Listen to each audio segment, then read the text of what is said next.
G'day, my unyielding legion.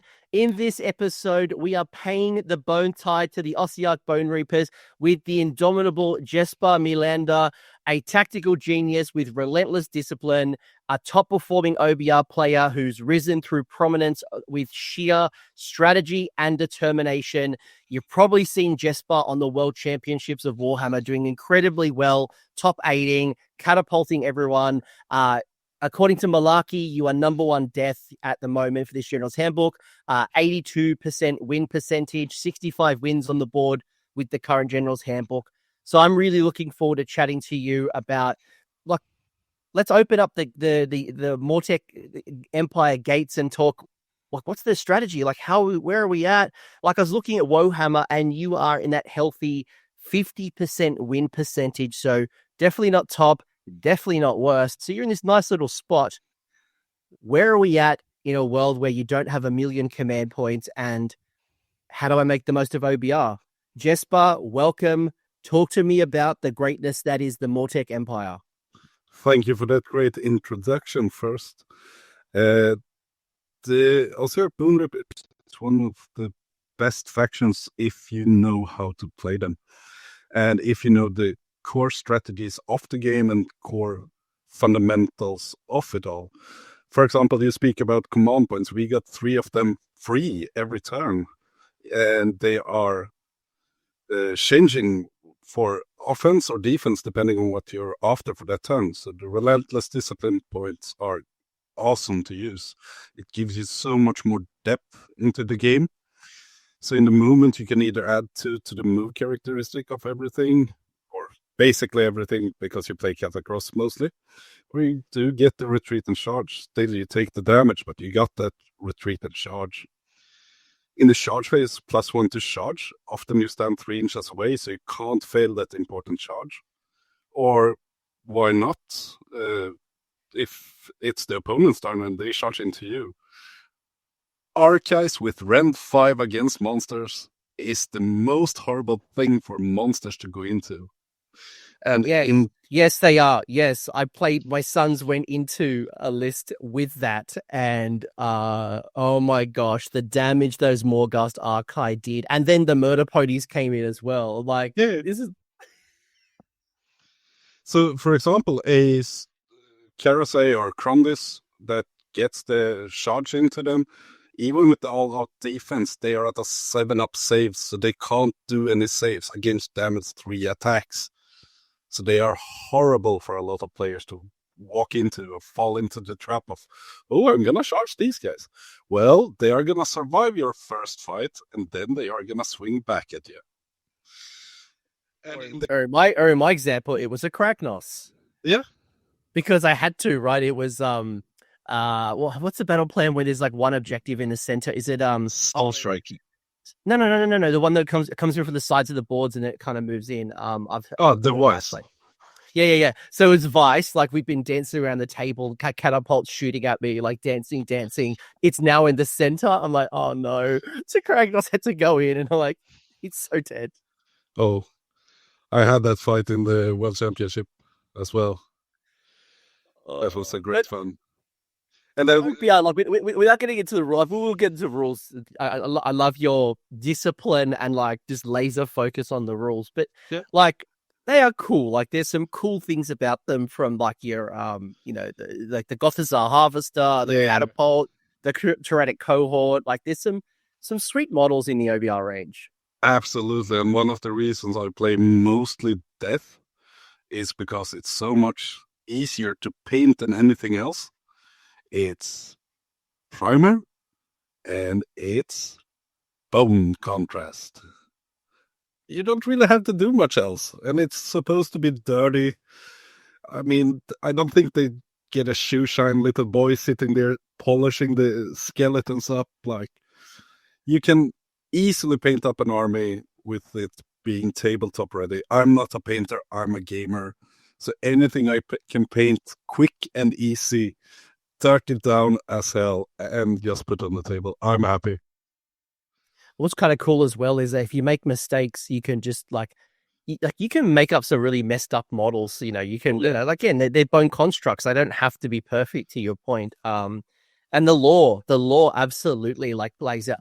This is one of the armies where the law really plays out on the tabletop, where like the rules complement the law incredibly well. These are Nagash's elite warriors. They are like the ultimate trained.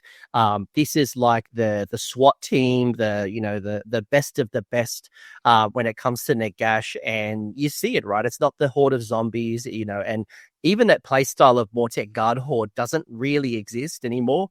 It is all about, super durable, elite, slap, and it's about making the most, to your point, of your tactics and your abilities as that elite fighting style. And my gosh, I love that 1-2 option of those 3 phases where it's like, I need this, I've got this trigger, or I've got this trigger.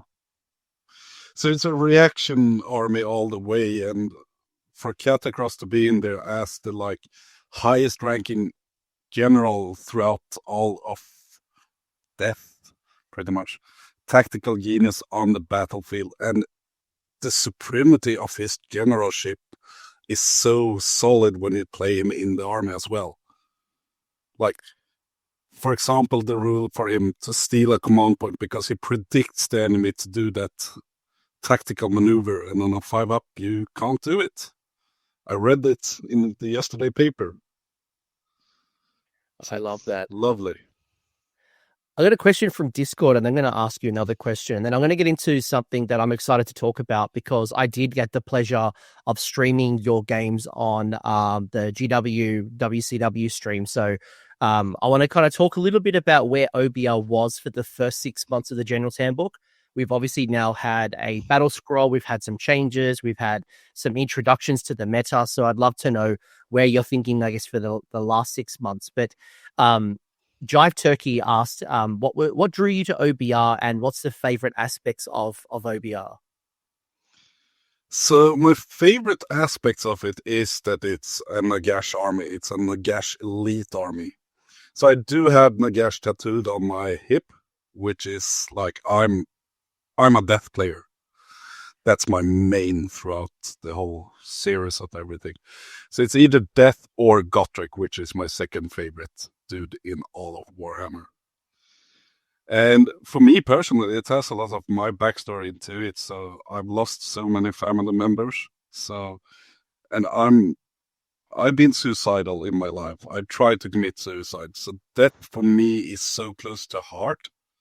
And I'm not afraid of death. I do like death because it's something calm about it, which in the game I can translate and be like, I enjoy death instead of fearing death, which for me personally is like, it's so much fun to not be afraid of it anymore and be connected to it in that way. So that's death for me, like, just do stuff. Don't die, stay alive. It's a good motto. Or if you do, like, you obviously the Death Legion, but on a very serious note, thank you for sharing your story. And I love your outlook on life and the journey that you've taken to get to that point. So, that's awesome. So, if we were in real life, I'd give you a hug right now. Like, I feel like I just want to jump out and give you a hug. Oh, always welcome. No, and we all go through our journey around the loss of family, the loss of I've gone through a couple recently, including a close club mate of mine actually just passed away. So I can not empathize, but I can see the journey that you've taken. But so you got OBR, you've got your Soul Black Gravelord, you've got your death, you love it. Talk to me a little bit about OBR, where they are currently in this season. So OBR, as I mentioned, 50% win rate right now, according to Warhammer. So definitely not the best, definitely not the worst. How have you found 4th edition treating the faction? So far, I've found it great with the relentless discipline points and the command points and the strength of the army. The only thing I really miss is like the 20-man units of Mortekar being able to be a part of the game in a bigger extension. Like, they are good, but they lack so much compared to the other stuff. Like, we don't really have a screen unless you play the Tyrannic nowadays, which we didn't have when it started, pretty much. So we lack that like stable 20-man block of something to be able to be present on the board. That's the only thing I actually miss about the Ossiarch Bonereapers. Otherwise, we have it all pretty much. We have the ballistas, we have Catacross, we have Arcan as a monster, which isn't great, but it's still a monster. We have the Harvester going around, which ain't being played because it doesn't synergize with the Morty card at the moment in a good way. So it's easier to take something else. We also have the horses, which have been a staple, and they are an excellent unit for an Ossiarch Bonereaper army. The only thing that makes me not play them is because it makes you predictable in another way. Everybody knows what they want to do, how they want to do it. With the catapults that I've been playing, it's a more, well, I can react to whatever you're doing and be a part of the long distance game as well. So for me, Ossiarch Bonereapers has it all. It's mostly about what is your playstyle with them that makes the huge difference about like how. And also when you see net listing and people copying lists, yeah, you can do it, but it's not going to be your playstyle, so you can't execute a full performance on it. Which is it's definitely something like you can take foundations of a list that you find, especially when you look at a top performing list at like a really big event. You're like, I'm going to go run that event, but it's how, it's the why, does this even resonate with me? Is it my type of play style? It's really, really good point. And another question before I get to one of your lists was Dark Diamond. This is a nice segue because you talked about catapult. There's a lot of questions in the community, this one of many, asking around like the viability of the catapult and, what's the best way to get it back on the table. And ironically enough, we saw you do incredibly well with catapult. So is it a good time? Why are we bringing the catapult? Talk to me about our long range shooting goodness. Absolutely. So the catapults are great tools for a lot of options. They have a big base which can prevent deep strike in the background and still have that 24-inch threat range forward, or 31 if you move them. And with two of them, as I've been playing, you can screen a lot of the back table off. You have in my list as well Archives, Catacross, Terratic Cohort to screen off the catapult so they won't get charged. And with that threat range and the durability of the Ossiarch Bonereapers as well, you're almost always going to get to use them. They deal massive damage against the infantry. They have great damage against pretty much anything else that doesn't have a 2-up save base, but still that's hard to get through. And they are always a threat on the covering fire as well, with the 6 estate getting exploding hits. So 2 to 3 hits with that one, it hurts, it makes a dent. And also they stand on a 4-up save base, and in combat they can have a 5-up ward save, and they count as 5 or 8 depending on Catacross positioning on objectives. So you can place them on an objective in the backline, and like skinks with the blowpipes who usually go down on an objective in the backline and try to take it, sneak it in, take it from a hero or something. Catapults defend from that as well. So it's just about you knowing how and when to execute with them. That's going to be the biggest difference. And if you are feeling that you wish to try the catapults, I recommend doing one, learn how it works. And then when you feel comfortable with that, then you bring in the second one. Because starting off with two from the beginning and not being adjusted to how they play is going to make it really, really hard for you. So start off with one, has it as a backline support, feel it, learn how it works, what the damage is against stuff in like over time. Or just be like an ultra mega Chad that's in my community, Sarah.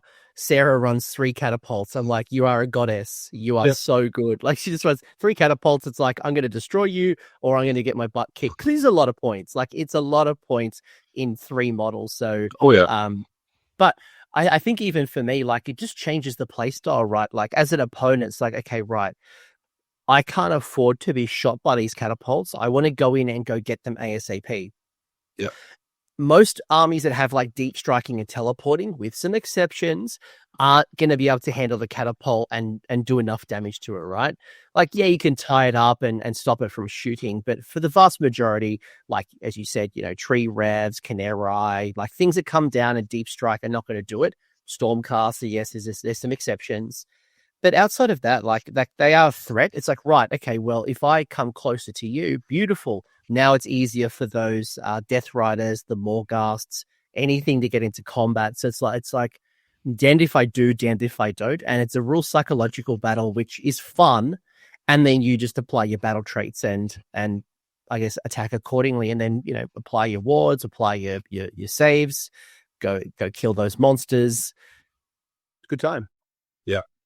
And that's one of the fun part with it as well. If you charge one of them, the other catapult starts shooting off the target that charged in, and then the other catapult is free again to target whatever it wishes. Maybe before we get into your World Championships list, I mentioned, according to Warhammer, they are 50% win rate right now. So they're definitely not the top of the tree. Where are you struggling, or what's been the challenge for you right now as an OBR player? Like, what's the risks or the matchups or the things that you're keeping in mind to, I guess, keep that high win percentage? So for me, my bane is pretty much Stormcast. They are the bane of my list, at least, in the Ossiarch. And it's mostly because of the run and charge Paladars with that high wound count and able to touch me and tag me in combat and not go away for a long time. That's the bane of the catapults, pretty much. It's really, really hard to fight against. And otherwise, it's been Nurgle as well. Nurgle is a great counter to the Ossiarchs, but it's starting to tick in. Because we want to deal high damage early and not take that much damage, but the disease makes it so hard. Siege has been a problem as well with the auto-charging and such, but they have been handleable for my list at least. And so those 3 are the really struggling with Stormcast especially. Oh, yeah, and they're definitely doing well in the meta, though. We'll see how it kind of all shifts out now that prize beast has changed a little.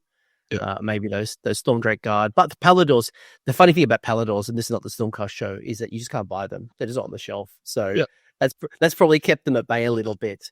But I wanted to kind of show the transition between the first half of the season and then get your thinking around the second half of the season post-battle scroll. So this was your World Championship list. Remind me, what was your total performance in the end? Because you top 8, you went to the finals. Yeah. So I lost 2 games throughout the tournament. I lost in the group stage against Stormcast with Paladars, and I lost the final against Paladars. Otherwise, it was a smooth sailing, pretty much. The final was a huge misplay by me, and the game in the group stage was my first game against the new Stormcast book with my list. So I was trying to adjust, and I did better performance against Jesper in the final because I was more aware of what was going to happen, but they were too strong still, and he was the better player that game. But it just shows you the speed of the Paladors definitely were like, you'll have nightmares and terrors of them. But here's your list. I'd love to just talk a little bit about what made the list work. And then I want to go to the rules and go, right, okay, let's now look at the current season. Let's look at the new meta. Where are we at? What are we thinking? So it is a Ossiarch Bonereapers list. Obviously, the Mortek Ballistarii. You are obviously got the spell law for OBR, but you do have chosen the OBR manifestation law. So not a universal. Love to understand why. Which is a trend, by the way. I'm seeing a lot more people taking the OBR manifestation law than like the others. It's 2 drops. You've got in the General's Regiment, you've got Special K Catacross running around as the General. You've got a unit of Death Riders. You've got a reinforced unit of Morghast Archai. You've got yourself a Crawler. Then in the 2nd Regiment, you have your Ossifector, which has the Diversionary Tactics and the Marrow Pact. You've then got a Crawler and then a Tyrannic Cohort. So no Mortek Guard. Lots and lots of shooting, at least from the double catapults. How's this list work? What does it do? So the base concept of the list is don't die with Catacross or the Archives.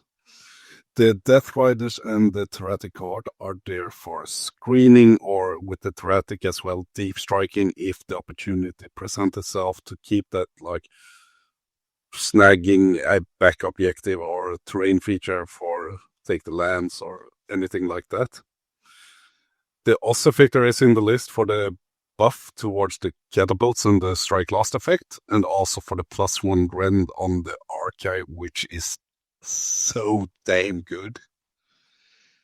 And with the Horrors of the Necropolis as well, which has the best spell in the game pretty much, with is the Boontai Shrieker, reduces ward save of enemy units by 1 within 12. It's a huge impact in the game. So, and it is also the cheapest wizard we do have in the Ossiarch Bonereapers, or had. So it's a great thing to have with you, and also he's the only hero that can take a Mortar Crawler inside his regiment, except the named or such. So for me to take him was like, I want one of the catapults inside Catacross Regiment, but I don't want both of them, because then you're gonna give away a Slay the Entourage pretty much. And Big Catacross is just there to hold the front line while the Crawlers and the Archives do the damage. And then against some armies like Slaves to Darkness, or a lot of attacks coming in with any cavalry, I mostly use the Mortician. At least not in Worlds, I didn't get the opportunity to use him that way, but otherwise I use him to charge into something with cavalry, make as many of them fight into him, and activate the Marrow Pact, which is every 1s and 2s to hit him, deals a mortal wound back to you. So he goes in there with a 3-up save, 5-up ward save. He could survive it, but mostly it deals like 7 to 10 mortal wounds to the enemy by just suiciding himself in there. So I'm just having a look. I am paying attention. I'm just having a look at the difference between Mortek Guard and the Tyrannic Cohort, because like I'm looking at this going, Mortek Guard have lost their role. Like you mentioned earlier about that horde, and you don't see the reinforced unit of Mortek Guard anymore. And part of it has to do with the value that the Tyrannic Cohort is. Like it's a similar wounds density, and you get the deep strike. So like, why would you take, unless you're super investing into Mortek Guard, and then you had the Gothazar Harvester, and why would you? And I'm mentally struggling going, why would I take Mortek Guard? Unless it had, like, maybe I didn't have the points for a unit of Death Riders and I needed a second screen. But obviously they pack a punch as well, and they punch harder than Mortek Guard. Yeah, you wouldn't. That's the thing. That's why Mortek Guard has fallen out of the game pretty much. The only reason to take Mortek Guard over Tyrannic Cohort is because you can reinforce them to get them to 20-man units. Tyrannic Cohort is otherwise better in all aspects. They have a base move of 7. They have the same save 4-up. They are 14 wounds or 60 wounds because they are 8 in the unit against a 10-man unit of Mortek. The only profits of Mortic is that they are unrendable if they didn't move the same turn. So Theoretic Cohort is the better unit all day, all long, between those two. And you can only really bring back a maximum of 6 Mortek Guard if you take a Harvester, right? Yeah. So, and then it's another 200 points. So you go 120, 120, 200. Yep. That's what almost 1/4 of your army to make this unit work. And work somewhat, not work. Well, yeah, like I'm just thinking like that's almost like a 500-point package. That is a reinforced unit of Death Riders. That is a reinforced unit of Morghast Archive. That is Catacross. It's like, do I really need 20 plus Harvester? Sorry for going on a tangent. I'm just looking at this list going, how would I put Mortek Guard in this list? And I can't. Like, other than it's hard. Yeah. There's no, like, I want to swap anything in this list for Mortek Guard. There's no reason for it. By the way, I'm just on a tangent from when we were talking about Mortek Guard before. Not that I want to force it in here, not that this list needs the Mortek Guard, but I'm just looking at like Tyrannic Cohort. They are such a good unit. They have been a game changer for OBR coming out. 1, they're cool models. 2, they bring something unique and different to the faction that you've needed for a while. Yeah. They're a great unit. They are excellent in style and like the whole Kemtar leading it all and having some doggos or the Gryph-hounds that's been expired pretty much. Yeah. All right. So by the way, for anyone looking at this list, don't copy paste it because this was before Battle Scroll. I think Tyrannic Cohort went up 10 points. Was there any other changes? Tyrannic went up 10 points, Cavalos went up 20, and Catacross went up some points as well. Okay, so this list is technically illegal, but that's okay. That was not the point. We do have a updated list to talk about later in the show. I just wanted to show a little bit about Jesper's journey at the World Championships, given you went 6-2 and incredibly well. Any other things that you learned about OBR over that, I guess, that best of the best tournament? I learned nothing new about the Ossiarchs, actually. The only thing that's not in my list here, and it's intentional as you might expect as well, I do not have the Bone Tithe Nexus in it. So the faction terrain for the Ossiarch Bonereapers.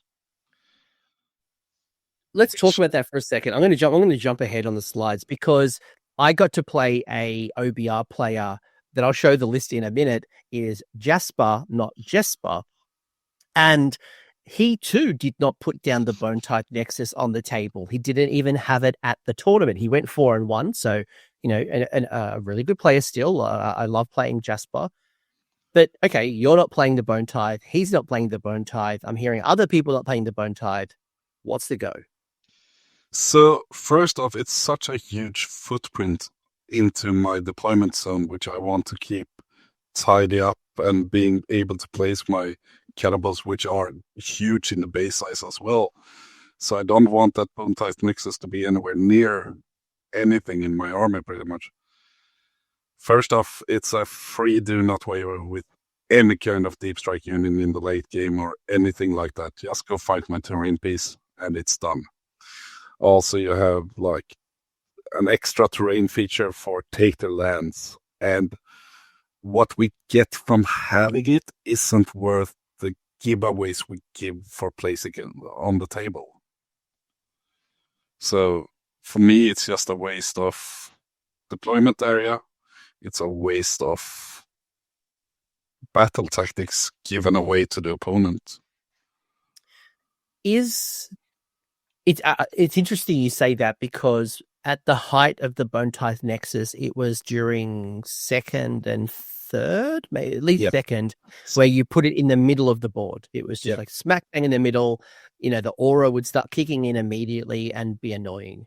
I don't recall if it was in your territory or if it was middle still in third, but definitely between the height and right now, it's been toned down dramatically.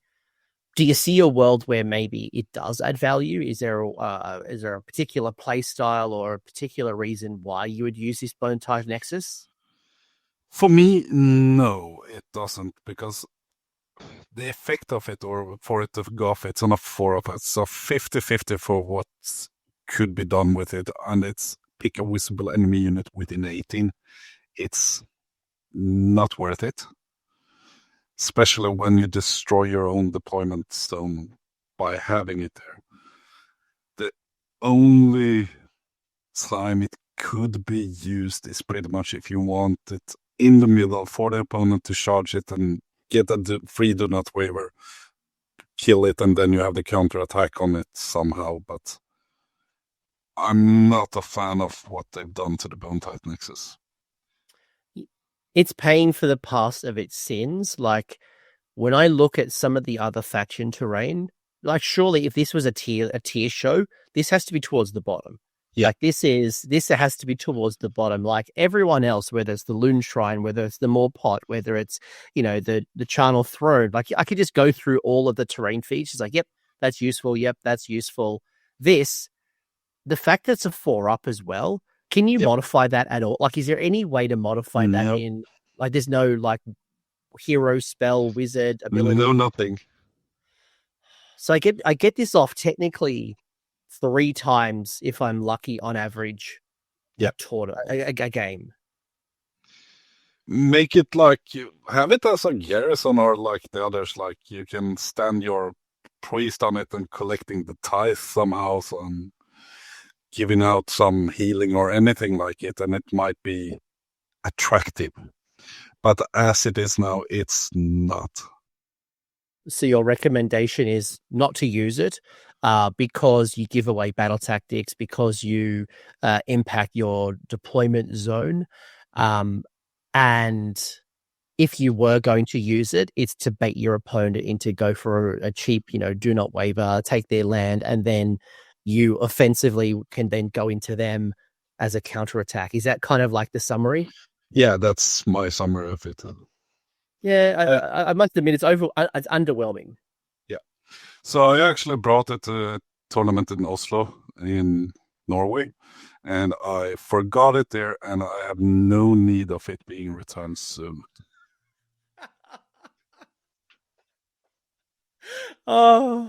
I remember during second edition, I hated this terrain feature so much that as a Gargant player with the Gatebreaker, it was the one thing I loved to do was smash the Nexus. And I almost bought a Nexus just to smash it and then replace the opponents. I was going to bring a Nexus with me to go, here's your smashed one. And like, that was going to be like, but you're right. Like, this is really underwhelming. I don't want to harp on it too much, but I'm like, I will get there one day again, but for the moment, for me at least, it's not worth bringing. It takes up huge traveling space as well. Yeah, I feel you. I absolutely feel you. All right, let's talk about the tactics, and a good discussion, by the way, because I think for people who are taking it, be aware of the space that it's dominating, and is that worth? Is the benefits worth messing up with your deployment, or maybe you think about it and put it on the corner, but even then you're not getting the rules, so why bother, right? Like, it's so anyway. Talk to me a little bit about the one ability, and I say one because it's like this 1-2 ability, right? In the movement phase, in the charge phase, and in the combat phase, you have these abilities where you have this trigger to go, right, well, I'm either going to use Unstoppable Advance or Reform Ranks, or in the charge phase, I've got Coordinated or Counter Strike. So I don't get to use all of them at the same time. It's basically one or the other, right? Because there's this little sequence piece. How do you look at these rules, and talk to me about like your thinking, your strategy, your list building? Like, what does this all mean? This is the main part of why I love to play the Ossiarch Bonereapers at the moment, because you have the normal like command point system, out around 6 or do this, do that. This is what brings the depth into the army with like tactical thinking and like adjustment for offense, defense situations. So for me, Catacross is the big K. He's the big dude you bring to pretty much any fight at the moment if you play the Ossiarch Bonereapers. He's the best of the best for our army.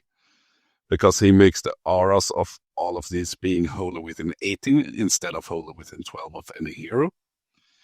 So unstoppable advance +2 to move in your movement phase is huge. It's great to be able to get that +2 to movement.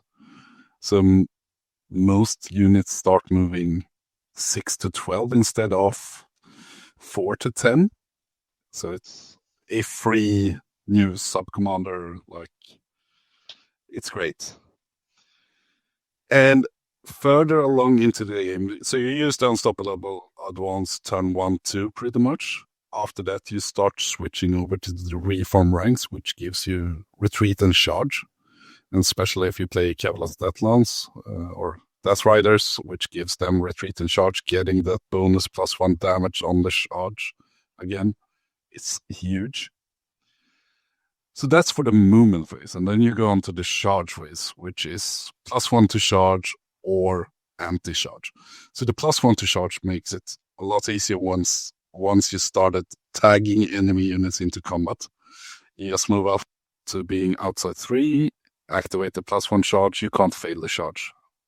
So it's like you reliably get into every fight you want to get into. And whenever you get charged, you just say, hey, I get +1 rend against you now, which is also massive impact on anything. Catacross +1 rend on all his attacks. Archives, or even the Thoracic cohort with the +1 rend. Or if you play Death Riders as well, rend 2 when they're being charged. It's huge. And like, you just adapt to the situation, and if you see something weak charge you activate the coordinated charge, +1 to charge on the counter charge. So it's also great. And then you go into combat phase. Well, if I charged you and I just need the damage output to be more reliable, bludgeoning +1 to wound rolls. Looking at the Death Riders and being like, all right, 3s and 3s, 6s to hit or extra hits. This is going to hurt now. And then if you're getting charged and don't want to lose combat or lose unnecessary wounds in any way, 5-up ward shade. So always when we play this army, it's like I can adapt to the situation instead of being like the one creating the situation. So this is, I really love this battle traits because it plays into that like old like generalship of the Ossiarch Bonereapers lore as well. They are the expert elite army and they can adapt into any situation, which I think Games Workshop nailed it with this one. This is definitely one of the stronger battle traits that ties into, again, the lore, but also the play style. And you're right, like playing into Ossiarch Bonereapers, you can tell the difference between a really good general and somebody who's still learning, or at least maybe hasn't quite got the mastery, because it's like, what trigger do I pull at the right time? And there are some of these where it's like, it's not as obvious, sure, Unstoppable Advance is very easy, early or late turn. You're going for like take the flanks, you're trying to do something like it's easy to find, right? But when we get into the grind of combat, is it bludgeon? Is it impenetrable ranks? Like that's the real lever that's always interesting to say, do I want the extra, potential damage, or do I want the durability? Do you have any preferences on ones that you use more than others? For me, since I play a list that hasn't that many models inside it, it's impenetrable ranks, because with the Archives I already wound on a 2+. With Catacross I already wounds on a 3-up, basically, on these good attacks at least. So I deal quite a lot of damage with them. But the most important part of the whole game is you need to stand on circles, and with impenetrable ranks, you stand on circles longer. So, yeah, 5-up ward shade. Yeah, when you get into the thick of things, and I remember a combat with Jesper, going in, trying to fight that one objective in the center of the board, and I've got 10 Death Riders. I've got 4 Morghast Archai, all got the 5-up ward. Because I'm playing Gargants, the Archai get the +1 rend for being monsters. They're already rend 3, 5-up ward. I got to fight first, and it's tough, man, because if you can't wipe that unit out in one go, they're going to hit you back, and they're going to hit you back hard. Yeah. So, like, if you're an opponent listening to this, commit. You've got to really commit. Like, you can't just piecemeal and go in OBR. You've got to commit everything and make sure that unit's gone, because otherwise it's going to hurt you. Like it's really hard. Yeah, massive.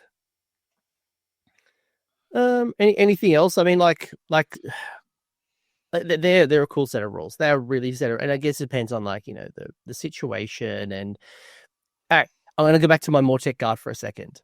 Yeah, and I'm trying to find a way to make them work. Not that I have them or I own them or I have some agenda to get affiliate money from Mortek Guard. What about Counter-Strike with Mortek Guard? A delicious 20 block with a harvester up the... They already have it on the war scroll. So, they don't even need it. No. They can't get it. It's redundant for them. So that anti-charge +1. Yeah. Can't stack it. I was just thinking, could you stack it? I'm just having a look at the rules and how it all works. Yeah. It doesn't stack. So even... One of the, I do love the fact with the 3 catapult list that your friend is playing, because I've been looking into the 3 catapults as well, with 20 Mortek, 10 Mortek, and some heroes, and just standing in front of the catapults, letting the catapults do all of the work, and just hoping for the Mortek to not die. I guess you're playing into the shield wall. That's why you're... Yeah. That's the big thing that you're taking for them. Anyway, this is not the Mortek Guard. I'm just how do I make this work? And I'm struggling. Maybe I'm just not smart enough. This is not working. So with the Mortek Guard, pretty much the whole set here, except the bludgeoning and the 5-up ward, is good. Because if you go for an unstoppable once, they go from 4 to 6 inch move, which isn't great. You can't really be maneuvering the army in a way that you can grab tactics or grab objectives. It's still going to take you some time to get over the board. And with the reform ranks, they have a base move 4, which means if the enemy pins you in a little bit, you can't retreat and charge with them. And also, you don't want to charge with them. You want them to stand still and get that shield wall up. So basically, it's a unit that's... Sure, you can play with 2 20-man units. Just put them on your home objectives and hope for the best. But you lose so much momentum forward in the game, so... It reminds me of my Kraken Eater Gargant. It's just lost its role. Like now with the Tyrannic cohort out there, it's I don't need this. And almost like when the Battletoad comes out, it needs a new role. Yeah. Because being the screen and being the one to soak up the damage is no longer its role. No. So when it comes to formations, how do you rank them? Do you like them all, or some stronger than others? Yes, I know you love your crawling barrage, but what are some of the other ones? So we have 4 of them. One plays into the magic, one plays into the catapults, one plays into the Death Riders, and one plays into nothing, because we don't see the Mortek Guard in that way being played. Which is unfortunate, because they are still cool models somehow. Do you think they're trying to get you to spam just multiple small units of guard, 10 block units? And is that the play there? Is that what they're trying to make me do? Could be. We had a guy actually playing 4 units of 20 this weekend of my tournament here. So, but it takes too long for the effect of it to being able to be triggering. So 20 Mortek or even 10 Mortek, they might not die that turn 1 or turn 2 even. And then you only have turn 3, 4, 5. On a 5-up, you get half of a unit back. It's 1 unit on average 1, if not 2. Yeah. And it's too late into the game to make that big impact, and you can't rely on it. If it was once per battle set up half a unit on for a command point, pretty much, yeah, then we could talk about it, because then I can reliable think that, all right, you left your home objective, I'm gonna snatch that objective.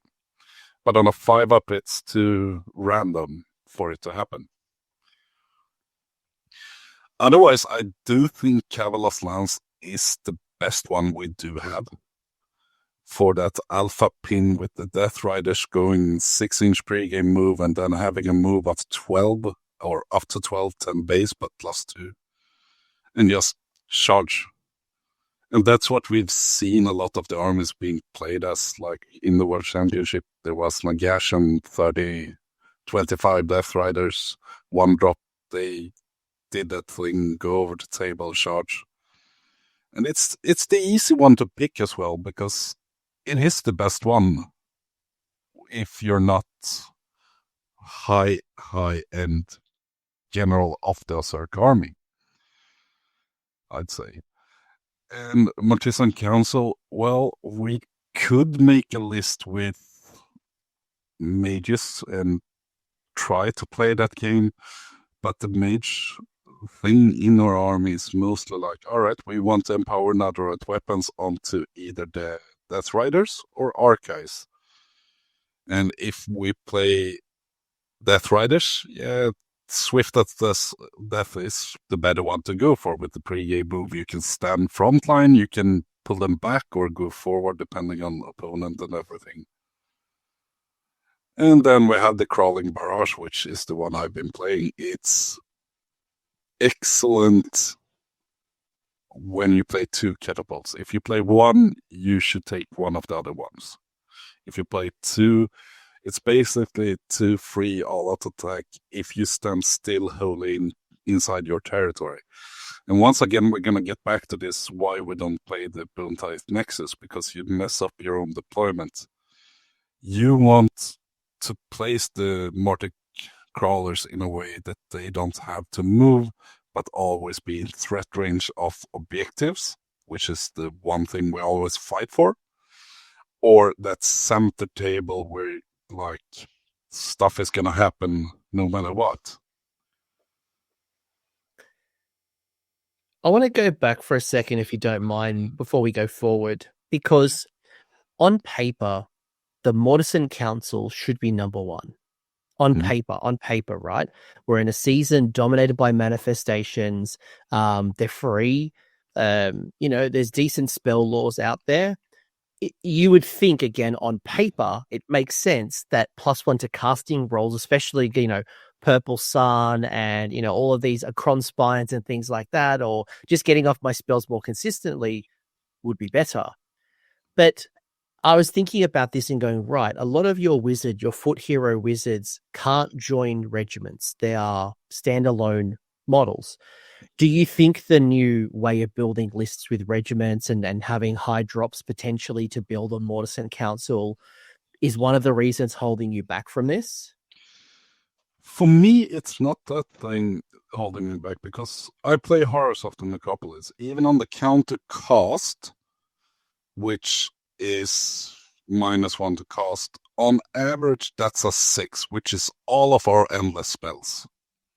So if you position yourself correct outside unbound range, you on average get the endless spell from our faction off on the counter cost with the -1. And all of our spells are pretty much only bonuses to our army. It's no, like, we don't rely on them in that high amount as other armies do. So whenever we get some magic off, it's like, cool, I got a buff, but it's not like what makes it or breaks it for the Ossiarch Bonereapers. No, it's the Catacross or buff aura.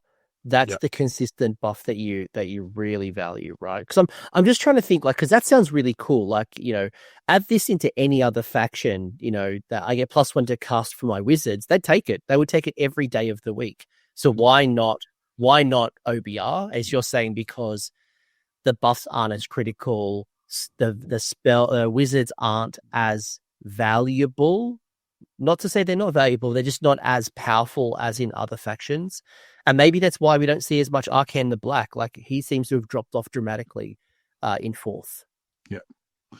And that's one of the things. If this Mortician Council gave every Bone Reaper wizard +1 to cast, it would be great. Then we would see Arcane going in again. I think it's only the Mortisans, if I remember correctly.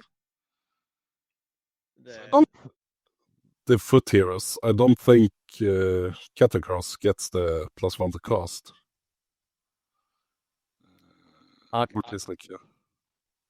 Oh, so it's add 1 to casting rolls for friendly Ossiarch Bonereapers infantry wizards, which is I will add it right now. I've written that would make much more sense. Yeah.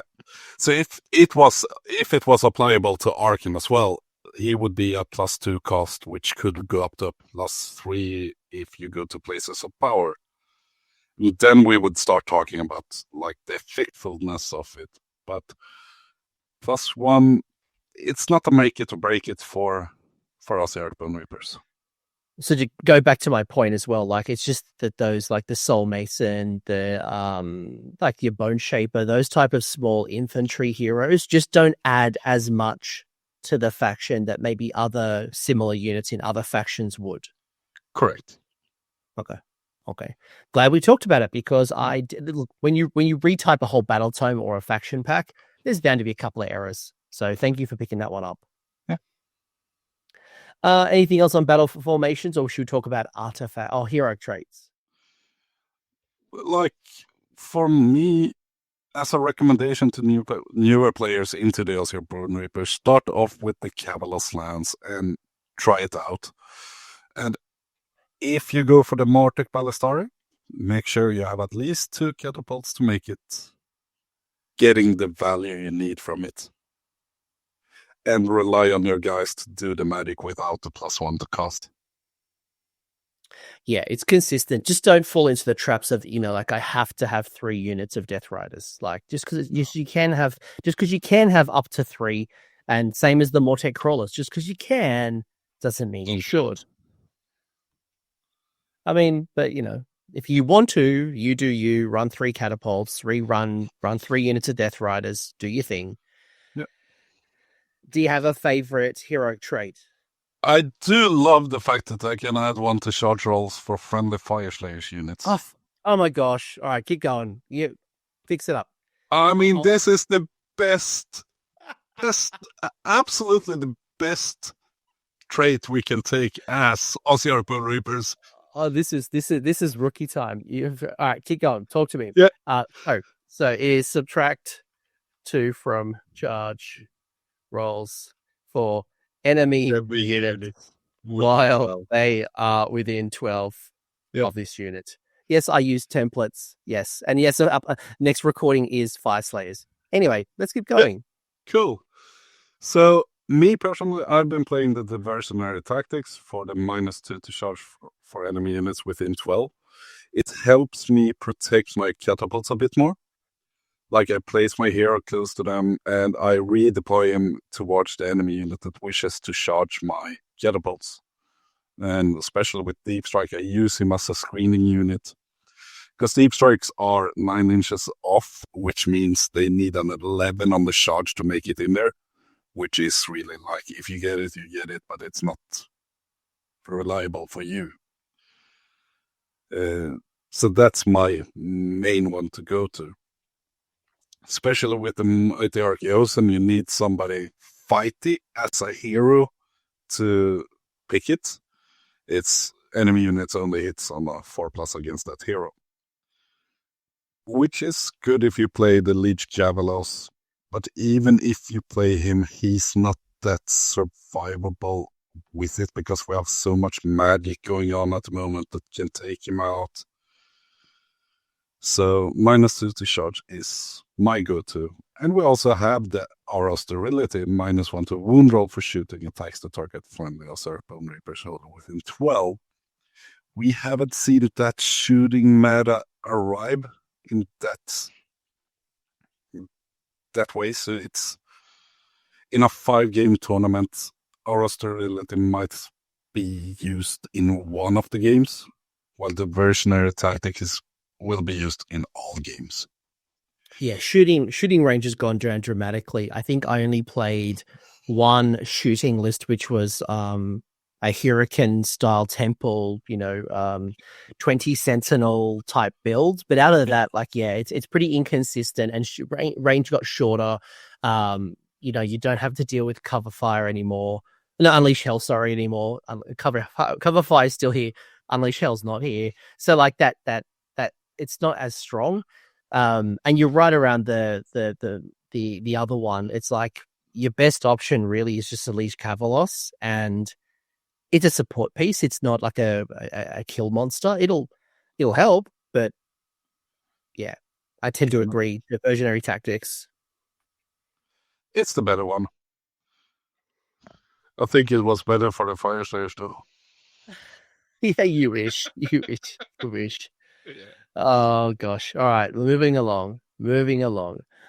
We've also got a couple of artifacts to choose from. These ones seem a little bit more, better choices, right? Like, the Lotus Saturation, good ability.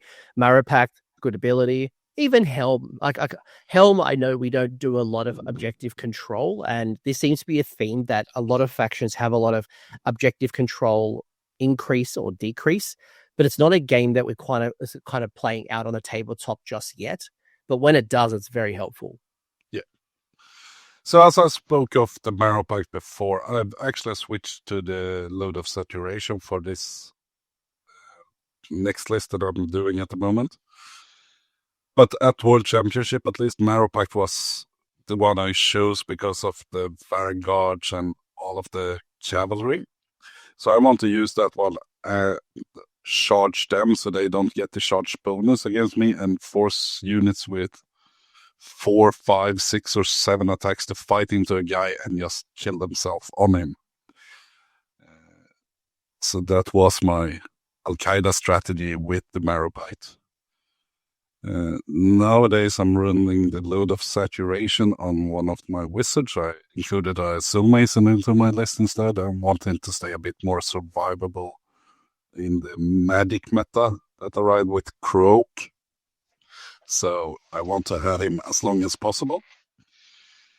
The Helm of Tyranny, it makes me put something so far up the board in early stage of the game so I don't pick that one, and if you charge into me in the back line, it doesn't really help that much either, according to me at least. So I'm a bit on the edge on this one because all of them are valid options. For me, Helm of Tyranny goes out the door because I do have +3 control score from Catacross on all my units holding within 18. I do also have the Carrion Bird inside of my list, which is decrease the control score of enemy infantry units within 6/5, so it already plays into that a little bit. And I stopped charging my little guys into cavalry because, like, they most often now at least gets to charge me instead with the slaves 3d6 charge with the run and charge and such. I didn't really get the counter on with that one, so. But they are all decent. Marrow Pact and Load. Yeah, for me at least, but this one is totally up to you and your, like, my list wants to do this or my list wants to do that. Yeah, if you're not taking Cat across, which I'm not seeing a lot of lists not taking Cat across right now, the Helm of Tyranny might have more value. But to your point, or if you're not taking the OBR manifestation law, maybe again Helm of Tyranny kind of becomes more valuable. But it sounds like your lists don't need it because you've already got enough objective control denial through a few different abilities. No, I would tend to agree. I think load is probably where I would go first, but I definitely see value in the Marrow Pact. And I think the passive of the load is more valuable than a once per battle. But you know, if slaves is terrorizing you right now, then maybe that's the way you keep them honest. Yeah, or if you play the Leech Cavalos and the Cavalos subverse him to pre-game move and just bum rush him over the table, activate the Marrow Pact, make something kill as much of them as possible against him. Yeah. So I did that when I played the old Hurricane with the like shooty. I charged him to 2 10-man units of kangaroos and had them just fight him and take a bit of damage. It makes sense to me, my friend. It makes sense to me. Now, when I look at these, like, they're okay. Obviously, Empower Netherite Weapons is, really good. Do you cast a lot of spells? You said that, they're mostly buffs as opposed to, like, really critical pieces for you. Talk to me about how spells work for you. So for me, inside our own lore or manifestations, it's priority to get the Horrorghast up because it can come back. Yes. After that, it's the Shrieker, especially if I'm playing against anything that has any form of ward save. Then we have the Empowered Netherite Weapons. And Drain Vitality is if I'm forced to charge something, and also if I'm within 12 of an enemy unit, pretty much.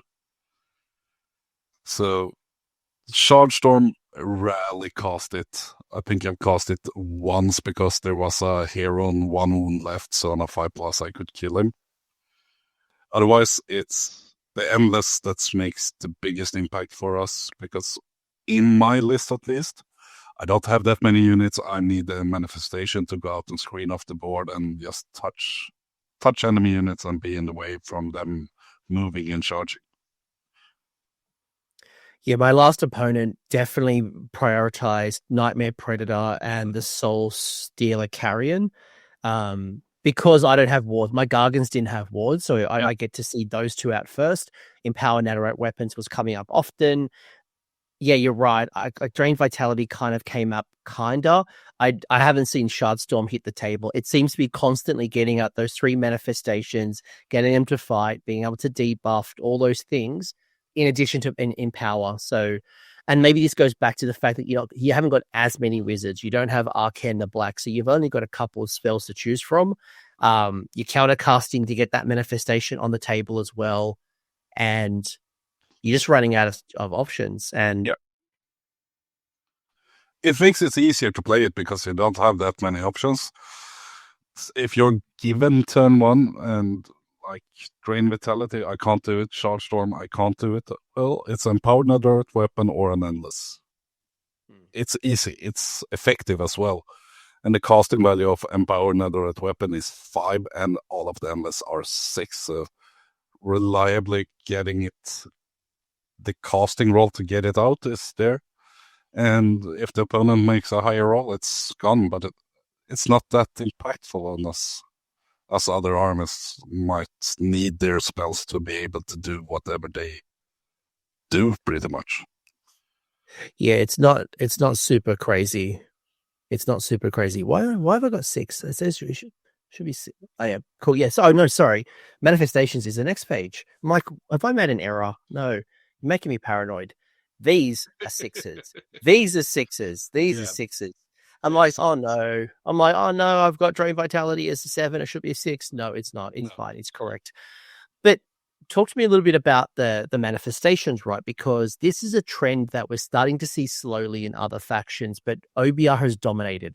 It's that you go to your lore manifestation more than the attraction of a Kronspine or a Purple Sun or a Cogs or any of the primal, like you guys have just gone all in on the horrors of the Necropolis. Our own stuff. We don't need to borrow, even if Gash created all of the other stuff by the Necroquake. So first off, it's because they look more awesome than anything of the other. They are. I can't disagree with that. Like they are fabulous. They are excellent. Probably the best manifestations style-wise, I think. I'm not gonna fight you on the OBR show, but yes, they are very cool. They're very cool models. Yeah. So the Predator is the little terror guy going around with his claws, like trying to fight.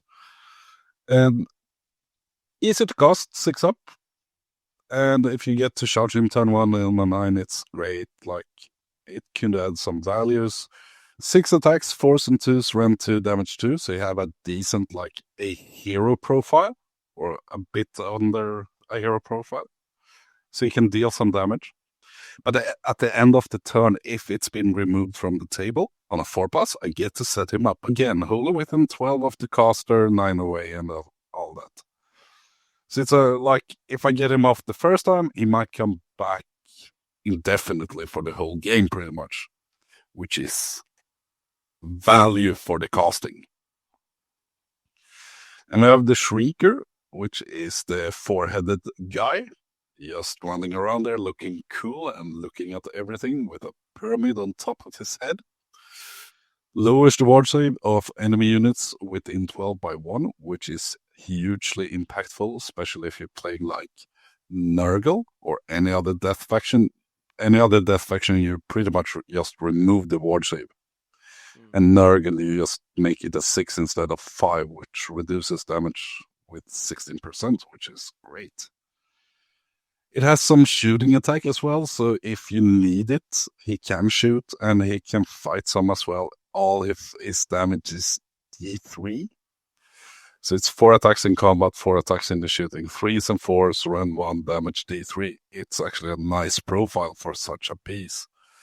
So once again, we're back to that, like, it's a semi-hero profile, just as the Shrieker. And then we have the Bird, which is good against the infantry. When it's coming to the control score, it reduces the control score by 5 for enemy infantry units within 6 as well. So you could get there, just place it behind your front troop on an objective and like, well, I survived with one guy. I'm reducing you by 5. I got +3 from cut across. So it's turning up the volume of like, how much do I need to control an objective? Like, I need one guy perhaps only, even against a 5-man unit. Decent profile as well, 6 attacks, 4s and 2s, rend 1, damage D3 as well. So it's high damage from endless, like being in your own sub-faction. We have the Ravenax, we have the Purple Sun, and we have the Suffocating Grain that deals damage as well. But these are all on the same level as them, but they also do something else which is unique for the Ossiarch Bonereapers to have. And I think if these 3 were allowed to be brought by any other faction would bring them as well, pretty much. And it's mostly thanks to the Shrieker. Yeah, I actually would agree with that comment because, getting the Nightmare Predator out, go do some damage, and then the ability to come back on a 4+ is very generous at the casting value. The Shrieker, absolutely. Anytime I need to remove a ward or get a ward down, great.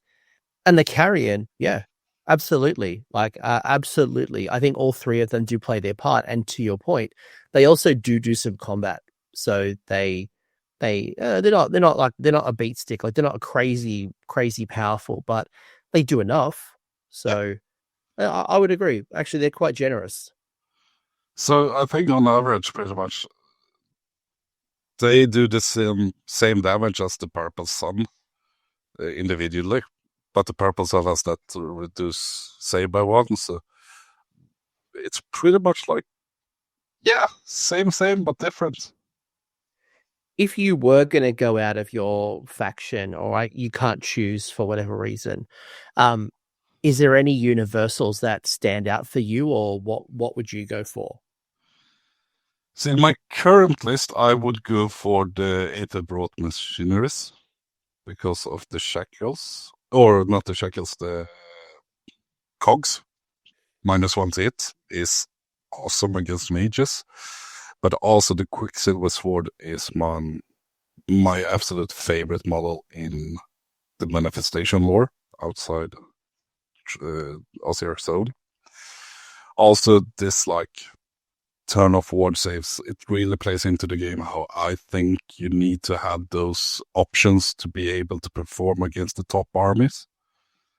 So you can go out, fight some small dude or hero that normally has that 5-up ward save standing on objective. You suddenly the swords, you can't ward this. And that's one of the most impactful things in the game at the moment, I feel like. Yeah, so it's not like you need more damage from the Gnashing Jaws or a Cron Spine or something. It's more just the efficiency and the buff or debuff that either the OBR ones offer you, or you're looking at things like, to your point, Chronomatic Cogs or something that just turns up the buffs. Yeah. Could be argued that the Emerald Life Swarm is great as well if you play Catacross in the middle and just want to heal him. Yeah. I mean, I really like Primal for all three of them, actually, from Jaws to a Burning Head to Life Swarm. So I think all three of them, and they're very low casting value too, so they're not crazy 8s. Yeah, the only one I have a problem with there is the Jaws that doesn't have flies. So you have to walk it around stuff. Yeah, it's a bit weird. Weird. If a Maw Crusher can fly, surely Jaws can fly. Yeah. Before I go into some other lists, Cronspine. We didn't talk Cronspine. Everyone's obsessed. Well, not everyone's obsessed, but it's certainly a popular choice. Do you see a role of the Cronspine in OBR? I don't actually. I don't think we had the need of it. So, Cronspine is good. Can't argue with it, but it's not for us to take because we have our own 60 cost value, and we have our own spells that would be better, and the Cronspine doesn't support any or give any extra support in any way around our army. It doesn't feel a function I don't think we already have. I guess the only thing I could see is, obviously outside of the combat power that comes out of it, is the fact that it's a large base and it's fast and it can help zone up and deny the board, right? It could take a flank and block things up. You could use it in such a way to either support your Death Riders or, take the flank and kind of, pin someone in. There's a few little tactics you could do, but you're right. It doesn't stand out as something that's filling in a gap that is there. So basically, for the Cronspine, I'd rather cast a Horrorghast to do the same task, but with the all right, on a 4+, I get you back again without having to cast you again. Yeah.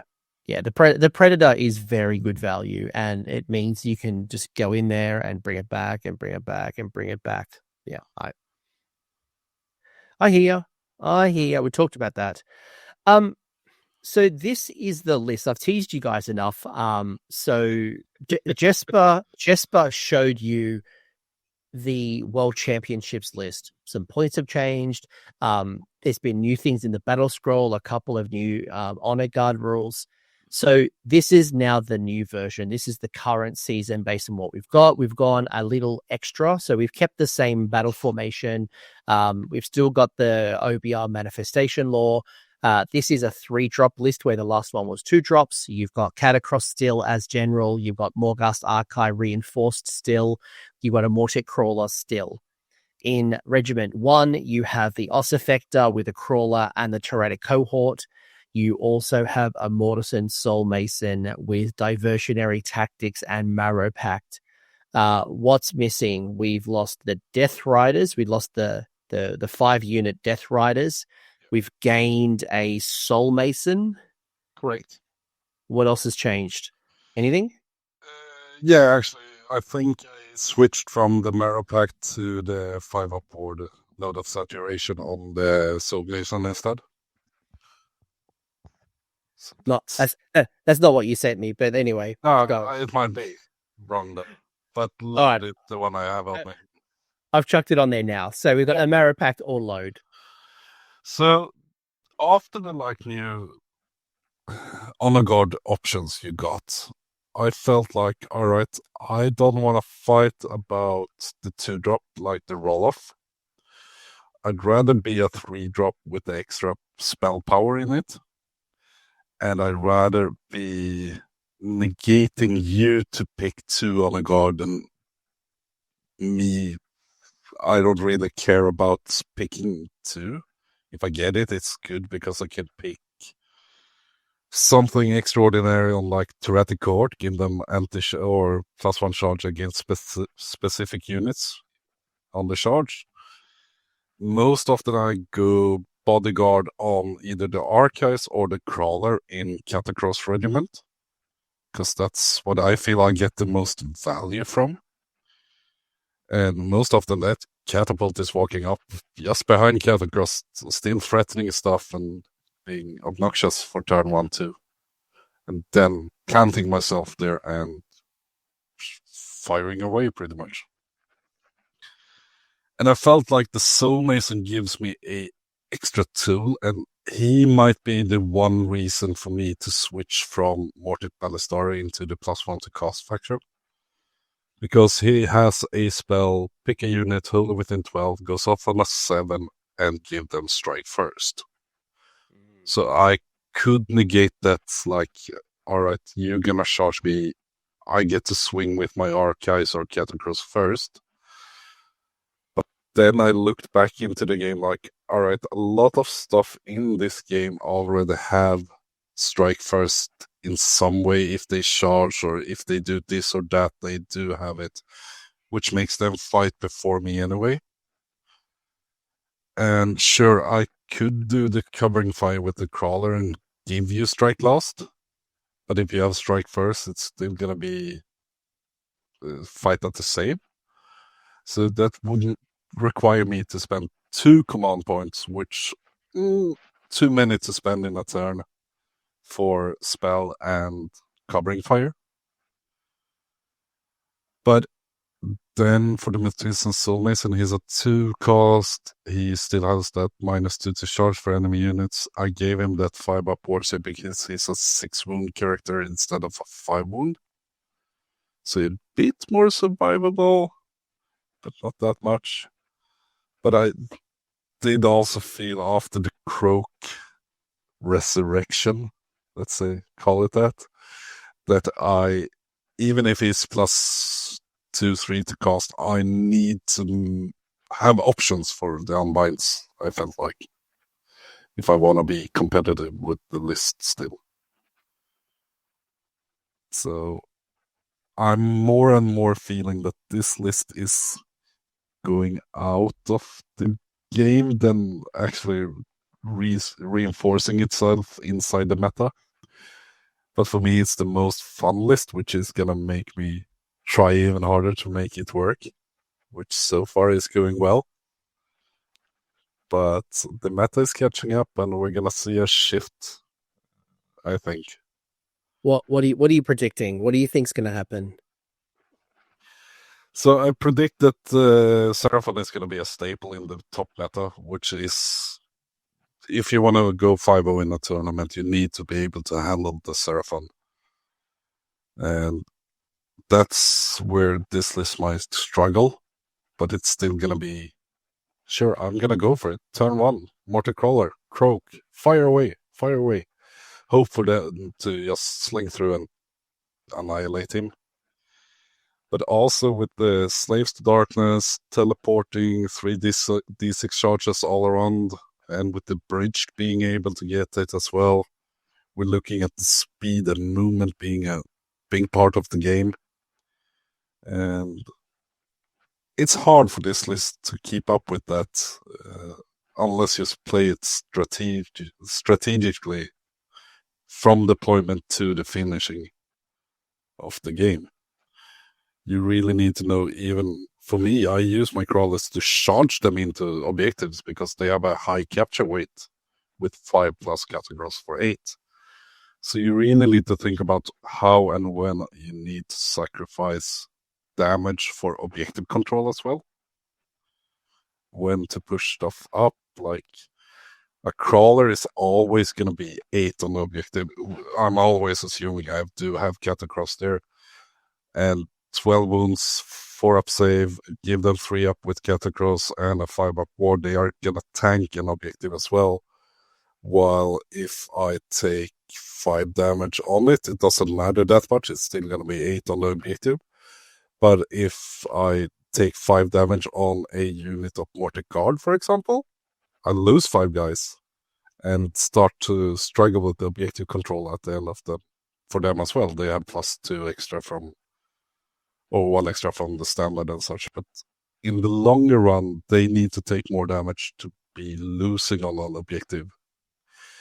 And they are great for locking down stuff as well. So a friend of mine who plays here at my place, he asked me, how do I play against my son and his Daughters of Cain? Because he just go into my Archives or Catacross and wipe him.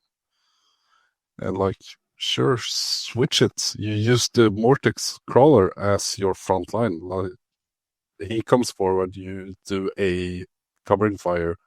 He charges them, he kills them, but then, or if he doesn't kill them, you get to swing back and like move close to them with the Archives and then take out the unit. So you need to adapt, like, which games am I using the crawlers as a anvil instead? Because your true hammer in this list is the Archive or Catacross, and the crawlers can be used as a ranged hammer or an anvil to like tie up the enemy with. Yeah, it's like when I look at this list, on paper, like obviously there's a lot of power on it, but there's not a lot of bodies. There's not a lot of models. So every wound that you take hurts.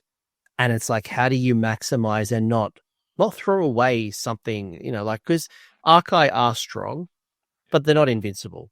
They're not invincible. So talk to me a little bit about like, how do you play it out? Like, how do you deploy? And I know obviously matchup and battle plan and opponent and blah, blah, blah. Obviously that all is dependent, right? But what is your like default position to like make the most of this faction? Like, how does it, what's the tempo look like and the battle tactics you're thinking about and the deployment strategies? Like, talk to me about how do you just make the most of such small tools? So deployment, let's speculate we're playing a border war, for example. Yep. So I do Catacross in the center with a crawler right behind him to be able to pick it as a bodyguard.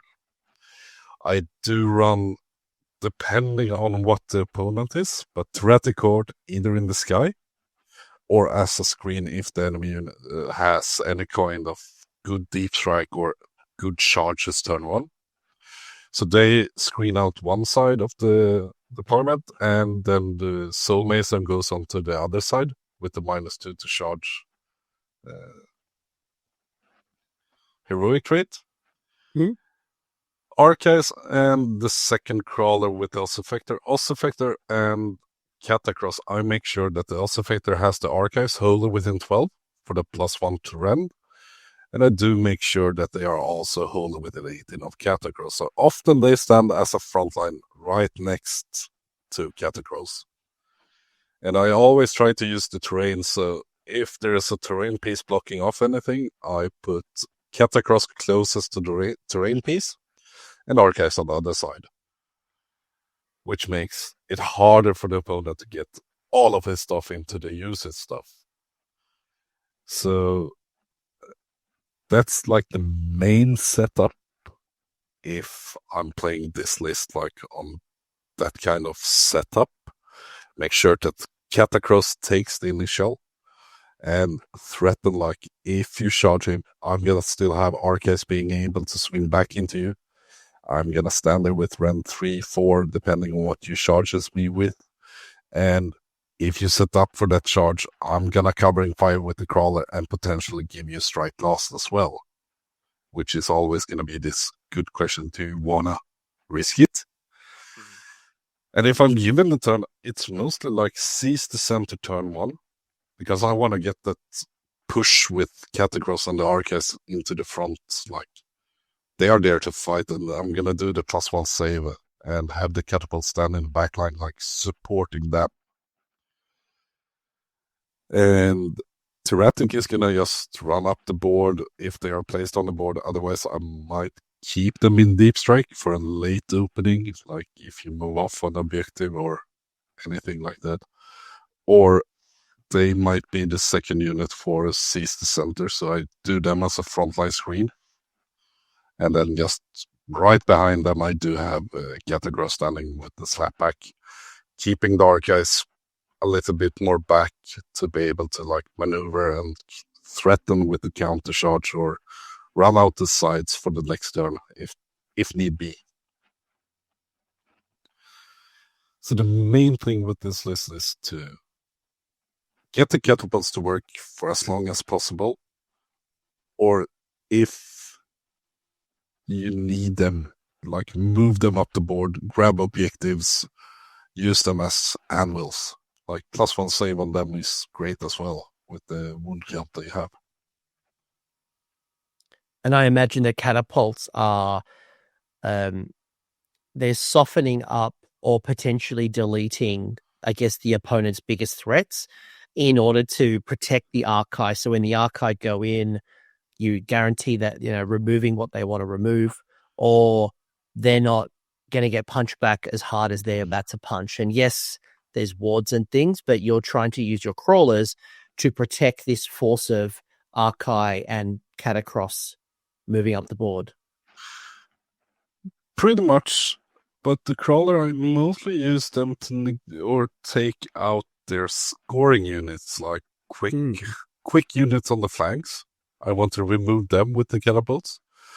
Because when you go head-to-head with Catacross and Archives, you need something punchy to go head-to-head with them if they tag team.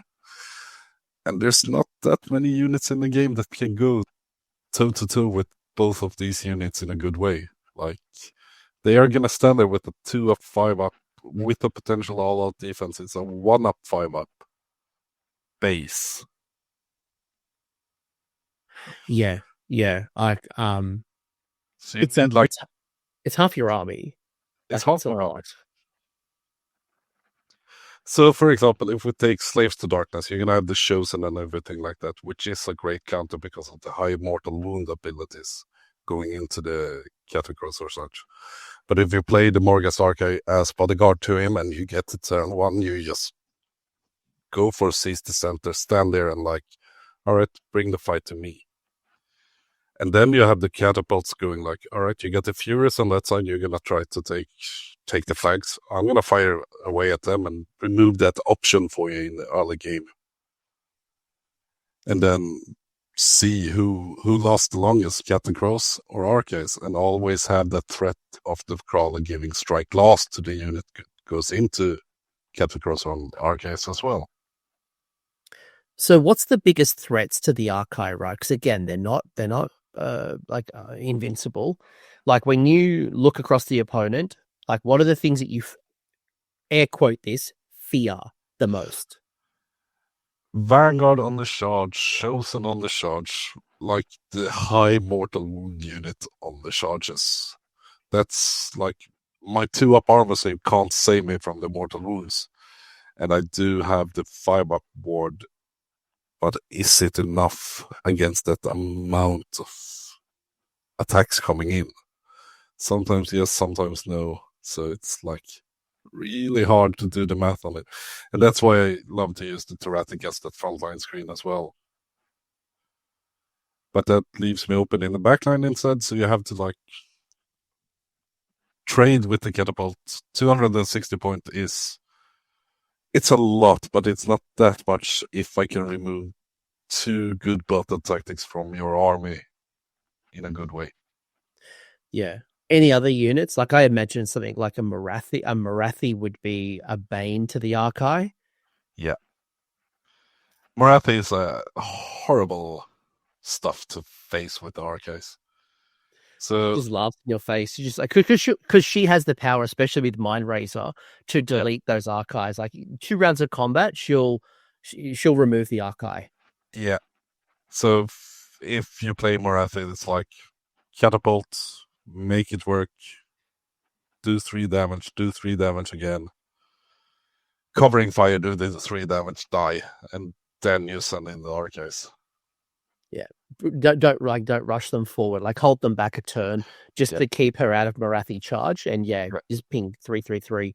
Any other threats you can think of off the top of your head? For the archive, haven't really faced them threats like. Round 1 is the most like used stuff there is.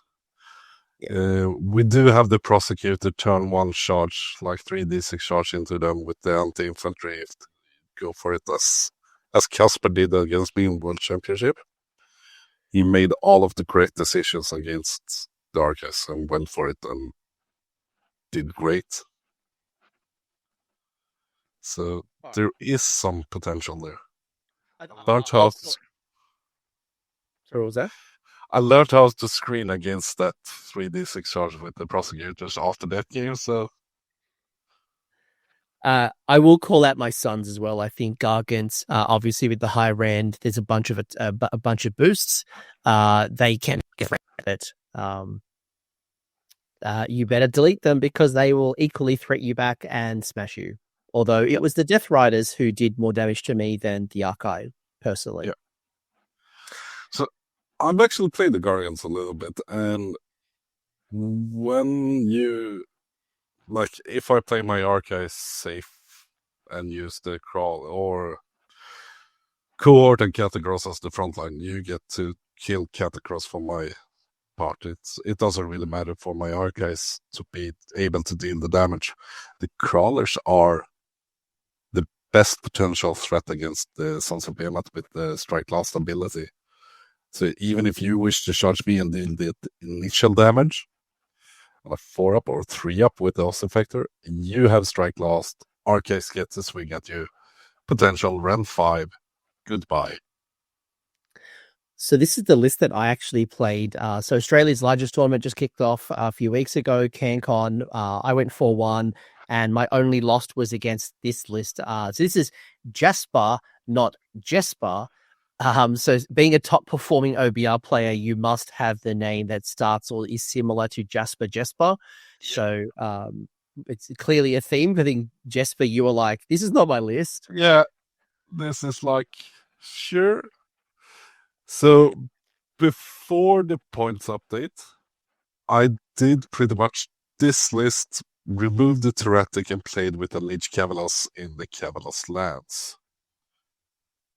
So I'm familiar, and I recognize the list to some degrees. And like Jesper Roll is called. I didn't play that tournament, which was it's your Australian brother.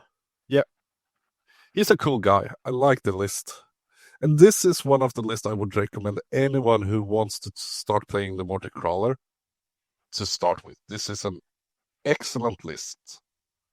So it has some commonality. You've got it is a Mortison Council rather than going any of the other ones. You've got Catacross, you've got Death Riders, but it's reinforced. And my God, when they charge those 10 Death Riders, they hurt a lot. They do a lot of attacks. You've still got the reinforced unit of Morghast Archai. You got your Oss Effector, you've got your Load of Saturation, you've got the Aura Sterility. You've got one crawler and one Tyrantic cohort. So there's a lot in common between the two. They will play a little bit different. You do have, I guess, another hammer in regards to the Death Riders, and they've got the speed to keep up with the Archai. And that's what I found, that they could either go off independently and be their own threats, or they could combine together and between the Death Riders and the Archai just delete whatever's in front of them. That Catacross bubble is just so powerful. The crawler, it was fun because I could actually avoid. As I was saying before, I played against it in the Vice. We avoided each other until turn 4. Like, he didn't shoot his crawler once because I kept just outside that 1 inch of his max threat range. So his crawler didn't get involved until turn 4. We finally started fighting over the circle in the middle. but the speed, the moving around, the dance, it was interesting. I mean, that's impressive of you, because if I played against Sons of Behemoth, I'd put that crawler in the center of my deployment. It has a threat range of 31. 31, and you kept out of 31. Yep. Yeah. That's impressive. The only thing that I think the only thing that we lost was I killed his tyrannic cohort in like turn 2, and then I lost a man crusher in turn 3 because I had to go for a battle tactic. But other than that, like we didn't really engage each other, and the crawler didn't really do much. But again, like I had the speed. Not a lot of armies have the speed. I've got the durability. But then when we scrummed, my God, those four combat phases was brutal. But this is It's a really good list, and it gives you a couple of different options as well. And it obviously has a few more bodies than yours, but not as much shooting output. As I said before, if you're into Ossiarch Bonereapers and you're not, I'm gonna brag. I played like 1,000 games at least of Age of Sigmar. I know pretty much any army outside in when I play against them. Most often I know the opponent's army better than themselves, which is one of the reasons I make my list work to that degree. I still have weaknesses, but I try to avoid as much as possible going into those weaknesses. This is the list I recommend anyone who wants to pick up Ossiarch Bonereapers and try out as their, like, how to use the different units, mainly. Because you have one wizard. The only thing I would switch is to have the pre-game move with the Cavalos instead of the +1 to cast, because you only have one cast. Otherwise, this looks absolutely awesome. I think this is balanced as well, right? I think to your point, your list is a very elite, and I think people can misplay that very easily. So for the experienced people, your second list would be really good. This one is still a really good list, but it gives you a few more tools. So I think we've shown you a couple of different options. You pick and choose what works for you, I think, ultimately. Cool. I do have some burning questions that Discord has asked if you're open to some questions. Let's go. Rapid fire. He has no idea what I'm going to ask him, so we'll see how we go. All right. Eri asking, Eri, the Mortarch of Positivity, asking, thoughts on the difference between Kavalos and Morghast as hammer options. Is it better to go all war sources or mix up the two? Like I said, with the list we just saw from Jesper, the mix of them is the better option. Like, archives are so much better against monster, and we see a lot of monster in the meta as well. Like, Archeon could be there, but any kind of monster, Sons of Behemoth, you go to a Rend 3 base, potentially Rend 4 with us Effector, and Rend 5 if they charge you. And with the Carousel and Cronless also being a big part of the Stormcast meta, archives are excellent. Cavalos, you could go to a Rend 2 if you pick like anti-infantry on the charge and such, but archives are the better one for the Rend, which often gonna be needed in the game at the moment. So Stormcast, Slaves to Darkness, high saves. Orc Warclans is getting in there as well with the 3-up saves. So you need the Rend to be able to dish out that high damage. You can't really rely on the weight of dice for that, which Kavalos otherwise do. And if you can mix them as we saw Jesper, that's a great option. So kudos to his list. It's the better one out of R2 for a starting list for Ossiarch Bonereapers. Yeah, I think there's definitely argument for both. I think right now I would definitely take both. Like, yes, you could go all murder ponies, but I think you miss something. And there is like the Rise of Suns. You're starting to see more monster heroes hitting on the table as people go for lower drops. Monster heroes often have much more flexible regiment options. So you are seeing more and more and more of them, and people don't want to take those little idiot infantry heroes. So having 4 Morghast Archive. Unfortunately, the Harbingers just aren't as popular and they don't do as much. But yeah, I wouldn't leave home. But I also wouldn't take 2 units. I think 2 units is maybe overkill on the Archive. Unless your meta is like crazy monster heavy. But even still. Even then, I think the Kevlar Teslans or Riders have a great position in the game. For me, I'm just stuck with the 2 Mortix. So. Yeah, and we have seen lists where it's been like a block of 4 and a couple of 2 unit options, but yeah, it's very elite, but you got to make the most of it. One thing I wouldn't do nowadays, at least, if you play the Death Riders, I wouldn't play them as a 5-man unit. I would always do them reinforced. Because you can lose them quite quick unless you get the buffs up and such. They are easy target for 15 damage to go through. Yeah. But you still can rally them enough. If you need to, 1 back at each time. Sure, but more, I think to your point, yes, I agree. I would be going 10s. That would be my preference. Yeah.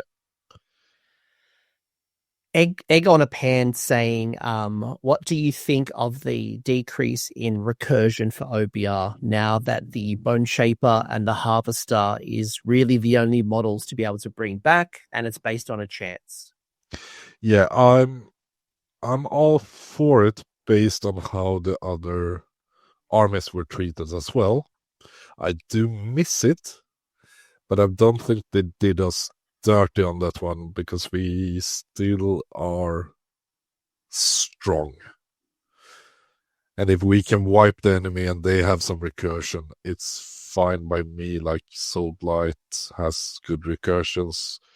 Stormcast has that one unit per game. Like, recursion isn't what makes it or break it for our army. They lower the wound count on our Immortis Guard and Stalkers, which makes it possible to get a rally off and bring back a model. I think the Bone Shaper could be an auto heal D3, or like the Vexilor for Stormcast, like pick 3 or D3 within 12. Like anything like that would be more suitable. But I don't think we should have that much recursion because it doesn't suit the game as a whole as it is now. Two little spicy questions from Drive. I love these ones. So the first one goes back to the one that I've been obsessing with this whole stream, which is, does the lack of the Harvester, Bone Shaper, Stalker, and Mortek Guard in the meta signify a game meta issue? Is it a points issue or a War Scroll issue? How do you see those? Because you're right, like we didn't talk about Immortis Guard, we didn't talk about Stalkers. I'm the person who's been forcing the guard conversation.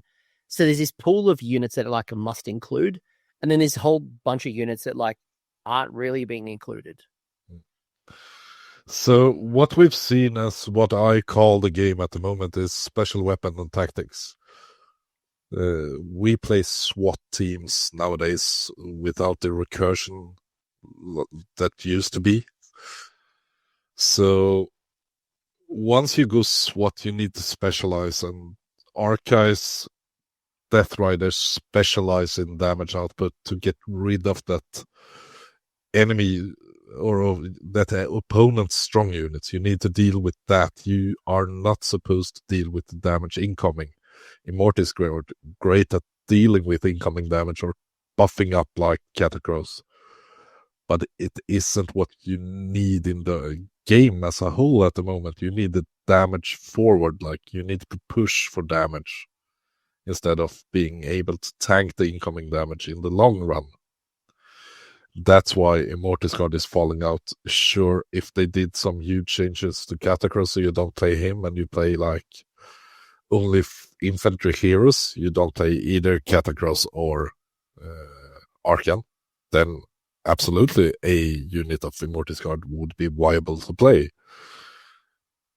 But then you look at the Ossiarch roster and goes like, why shouldn't I play Catacross instead? He's so much more fun, and he's also so much better than any of the other options, for the moment at least. Mortigard, as we talked about, I wish they were good, but they need some kind of changes, or just run one base on them would make them viable again somehow. Especially for that 120 points if you try to build different lists than the Death Riders, Archai, and Catacross. Because there's a lot of models you could bring into the army for the points they are at. Yeah. The Harvester I've never enjoyed, neither in 2nd, 3rd, or 4th edition. I can't find a good use of that model. It's awesome looking, but it's so much, if this or that happened, it might be good. It's a utility piece, right? Like it's the jack of all trades. It has a little bit of shooting, a little bit of combat, a little bit of recursion, has a little bit of everything. But when you've got Catacross, who's also a utility, it's almost like I don't need 2 utilities at the points value, right? Catacross 500, so 500, Harvester 200, at 700 points in utility.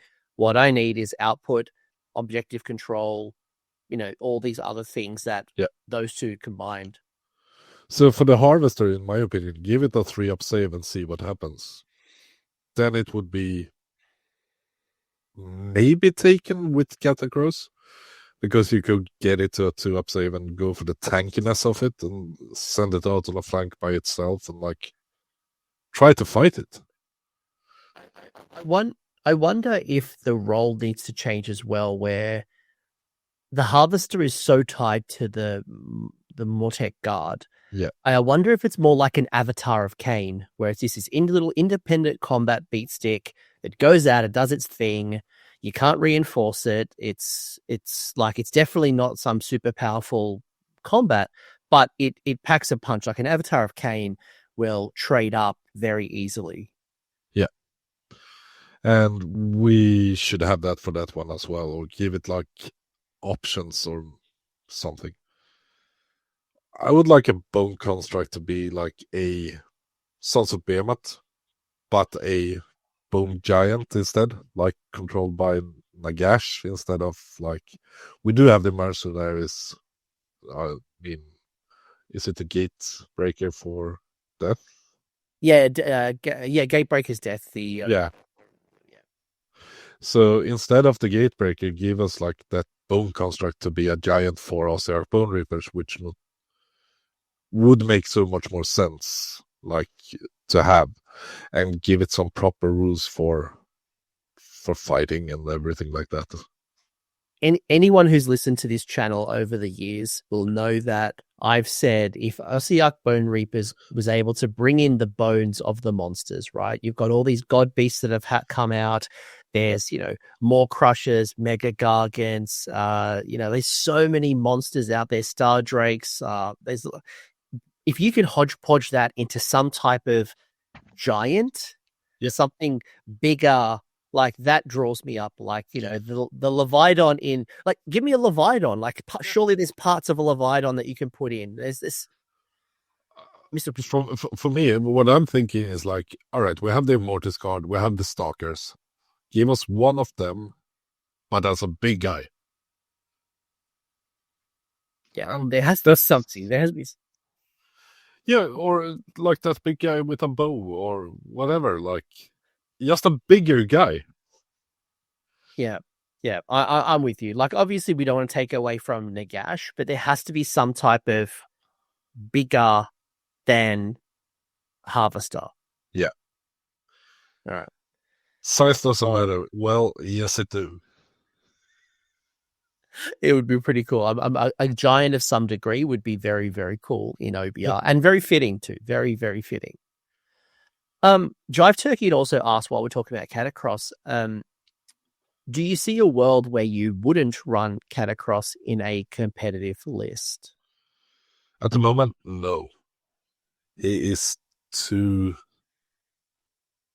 suitable for all of our other tricks. Like, he expands the relentless discipline to 18 instead of holy within 12, which is huge. That +1 save when we always go for like thank you units, also like huge. And the 5-up ward holy within 18 is also huge instead of 12. So no, I can't see a list competitively at the moment that doesn't include Catacross. And also for the fact that on a 5+, when once per turn, when the opponent spends a CP, it's negated. So you can turn it off, all-out defense, counter charge, covering fire. All of them are like, are you sure you want to do that? I'm always going to be threatening you with that. And yeah. I've got a couple of final questions, but we haven't talked about the big man. Because we have seen the big man come into lists, and if we think about his ability to replace a identical unit, OBR is the perfect spot for the big man, because, you know, bringing back a unit from like other factions, okay. Bringing back Death Riders, bringing back Archai, like there's real value for money here. So what are your thoughts on the big man Nagash in OBR? My thought about Nagash is he's too expensive. Like, we still play the objective game. What's he, like 900 points now? 9 something in Ossiarch is different from the different factions. Oh, let me have a look. How much he is. Like 920? Yeah, okay. Nagash. 900 according to the app right now. Oh, 900, yeah. Yeah, according so to the app. 900 points, it's too much. You can still go for like 1 drop with the Cavalas and Archives or something like that. But what you open up yourself to is like, all right, you're going to play Scorched Earth against something with Deep Strike and such. You can't win that game. That's a loss. If we play a team format, on the other hand, well, there we can start talking about it, because then you have everything needed for it.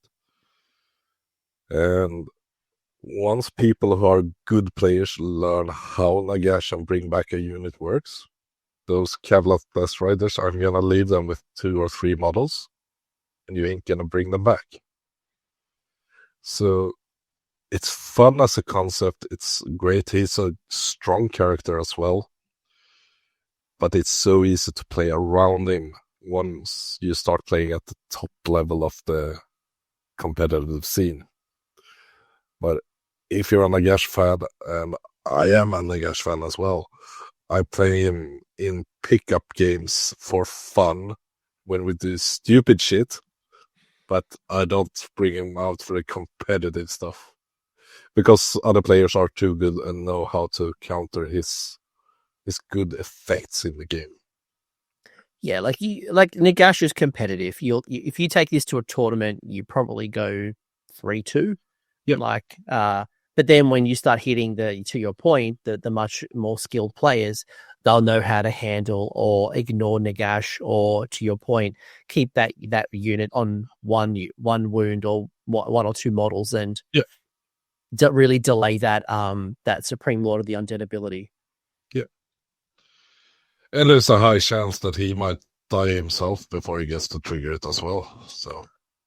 And that's the risk, right? You know, either ignore Nagash or go all in on Nagash, ignore everything else, because then you remove the recursion. He's 18 wounds. Is it 5-up ward? 5-up ward. Yes, and you don't have a lot of bodies to protect Nagash, so you've got to really play it well, or you risk the whole thing collapsing.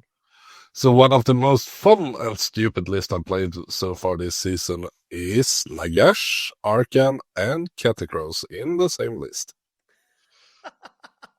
And I think I threw in a Leech Cavalos as well, when I could play all them 4. It was stupid and so fun at the same time.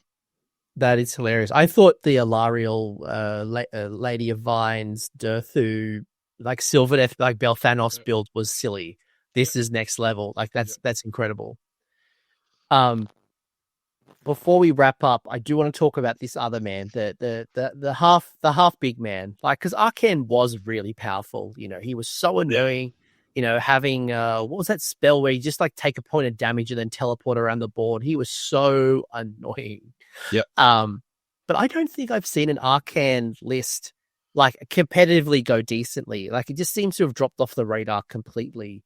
Is it a meta thing? Is it a war scroll thing? Is it a points thing? Like, how do you look at Arcan? So when I look at him, I start looking at the like fighty profile, because he got the speed to make sure he gets into combat where it needs to be in combat. And that profile doesn't make me want to throw him into combat. So luck lusting in combat. And we start moving down from there. We go to the passive Staff of Spirits, +1 to cast. Yeah, sure. The heal 1 if you successfully cast a spell. Yeah, not that good. He's a 3 cast, so it could be 3. Could be 3. Yeah, but 3. Heal D3 and we could talk about it, because then pump it up a bit. So I would like to throw him into combat, because if I throw him into combat, he might take some huge damage. And it's not enough to bring him or make him last for the 4 or 5 turns that he needs to. Doom of Traitors is actually one of the best anti-hero or anti-small hero there is, which is so much fun. Still, I'm not sure I want to overextend him and place him where he gets to do that and fight another hero. 4-up Spell Ignore is decent. It's not the best. Curse of Year could have been as it were, which is, yeah. Bring that back. Yeah. This could have been a 30-second conversation, because I just looked at the points. He's 410 points. Yeah.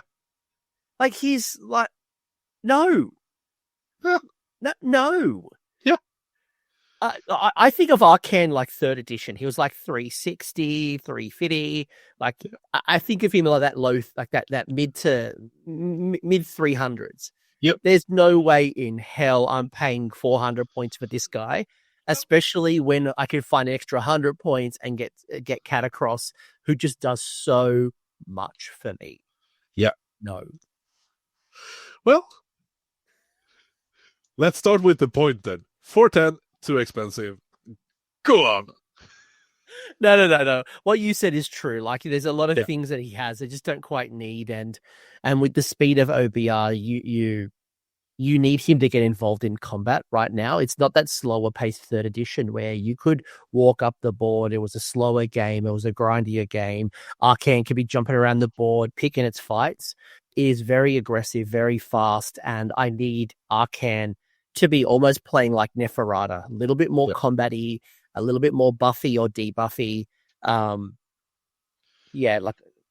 So one of the things I missed most about the last one is I think he had 16 base move before and could get it with a relentless up to 19. And now he's at 12, going potentially to 14. 14. Yeah. And he is more expensive. I think that's the key, right? For 400 points, it's a bigger points investment. And what you get... Look, Curse of Years is great. Obviously it was great. Now it stops on a 2+. Oh. Yeah. All right. Sorry, Arcan. Isn't he dead anyway? Arcan die. Isn't every dead guy a dead guy? No, in the lore, didn't he get nerfed in the lore? He got smashed together with all of the other guys who went to Ish. Yeah, that's right. That's what I thought. Okay, maybe he comes back reincarnated better than that for 400 points. Lagash was taken to Subrealm by Techless, bitch slapping Techless to pieces, and then Teclis teleported them back, and all of a sudden there were like 20 Luminarch of Hysh and some steam tanks and stuff firing off at Nagash. That's right. Steam tanks will be old world in no time. It's all good. All right. Last question, because this has been fun. I think we could talk a lot. This has been cool. I know it's getting late for you. So this is like 2 questions I'm going to put into one because they're kind of very similar themed. So work with me here. Luckyloki asking, what would you like OBR to have that they don't have? What would be an interesting design space for you? Pause.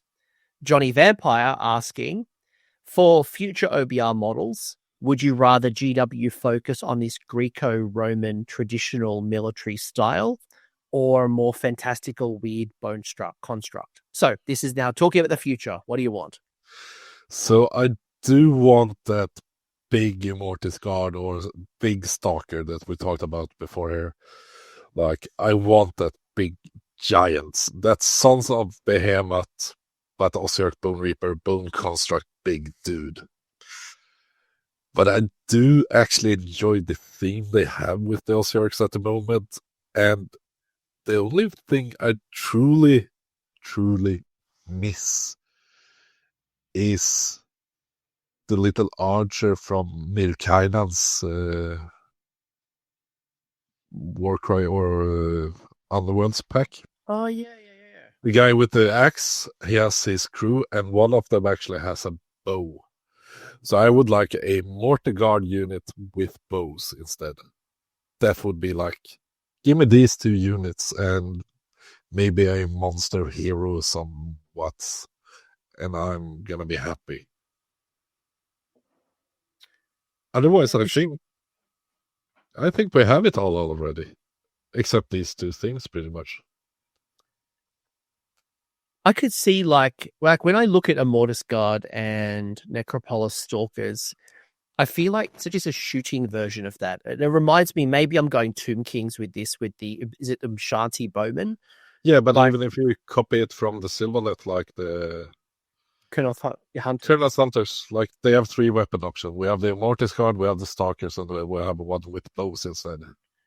I feel like there's if you are the elite, shock troop, SWAT, best of the best, I feel like there's something in between Stalker, Crawler, and the Stalker Necropolis guys. Like I feel like there's a 3-person like Kurnoth Hunter style. Yeah, I think that'd be kind of cool. But yeah, I agree with you, like more weird, wacky monsters, but also don't lose that Greco-Roman traditional military. I think there's some type of, I don't know, even as like, big mammoths or big, like some type of like large creature, especially a creature that might no longer exist in the mortal realms. It happened in the realm of the Age of Chaos, like Age of Myth. Surely there's something. And also they did in the Void Dwarf, the hero version of the Gothizzar Harvester. I want that legitimized. I want that as a model, and I think there might be something into that in the future. If they've done it in the White Dwarf, why not make it official in the next release?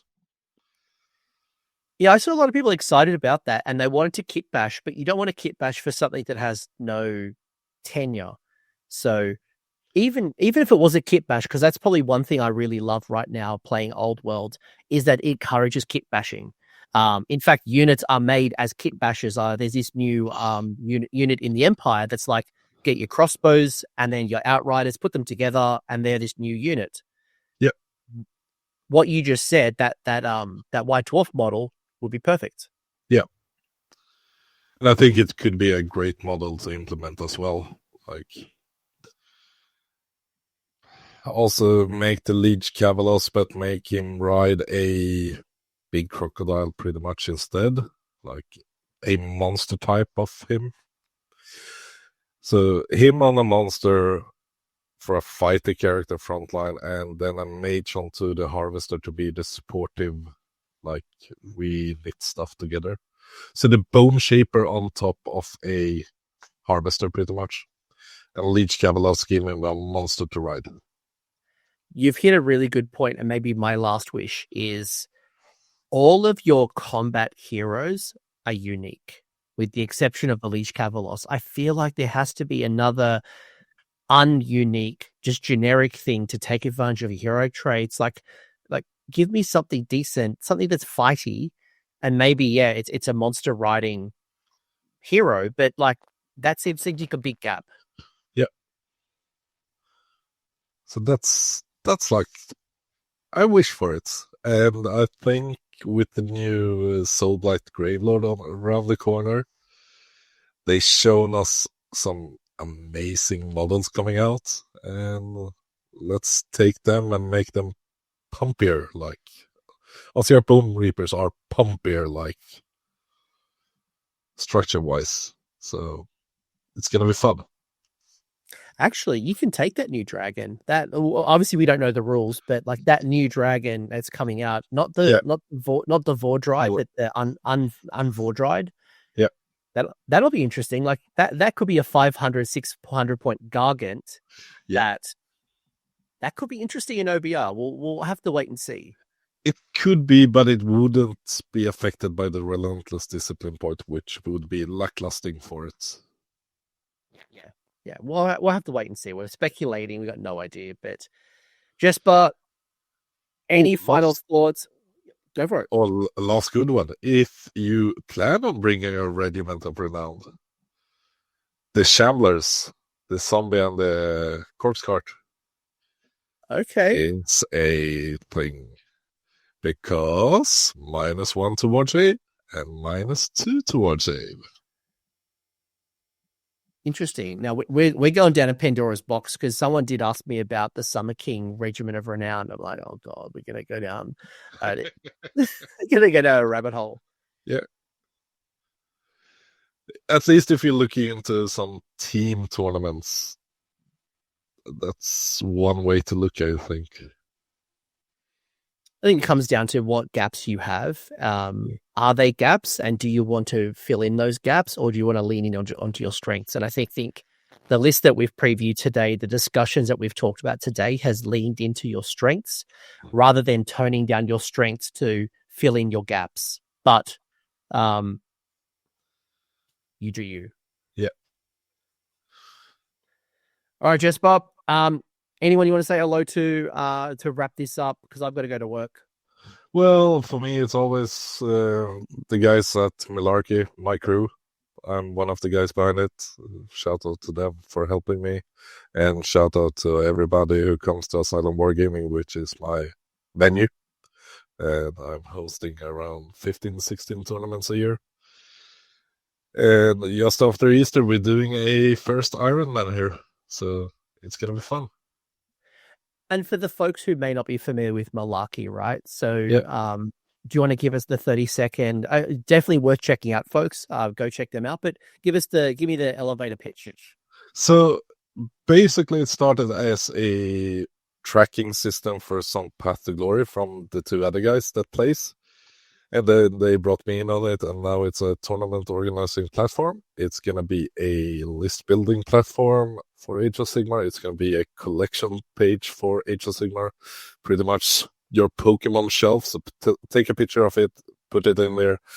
And once you think you've collected it all, you're going to see that blacked out, and you're going to think, fuck, I need to buy that one.